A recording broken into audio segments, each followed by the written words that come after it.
ওই বিজেপির সেই গুন্ডাটা কই কই যে বলেছিল কোটি কোটি লোক নিয়ে হাঁটবো, কোথায় গেল সেই গুন্ডাটা?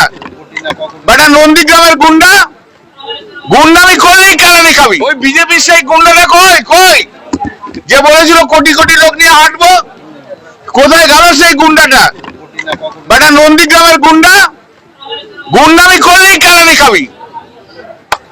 বলছি যে এই যে রাম নামের ঘোষণা দাদা, এটা কি 26-এর নির্বাচনের জন্য? কোনটা? আমরা প্রত্যেক বছরই পুজো করি, তো গত বছরও করেছি, তার আগের বছরও করেছি। তুই প্রত্যেক বছর একই প্রশ্ন করো, আমিও একই উত্তর দিয়ে যাই। 2019 সালের পর থেকে রামনবমীর একটা প্রভাব পড়েছে, বিজেপি চাইছে যে বিজেপি হিন্দু ভোটটাকে এক করতে। শোনো, ওভাবে হিন্দু ভোট হয় না।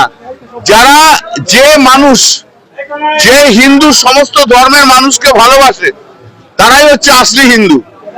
যে হিন্দু হিন্দুদের মধ্যে ঘৃণা ছড়ায়, অন্য ধর্মের মধ্যে দিয়ে ঘৃণা ছড়ায়, তারা মেকি হিন্দু। এরা হিন্দুই নয়, এরা হিন্দুর নামে রাজনীতি করে, হিন্দুর নামে ব্যবসা করে খায়।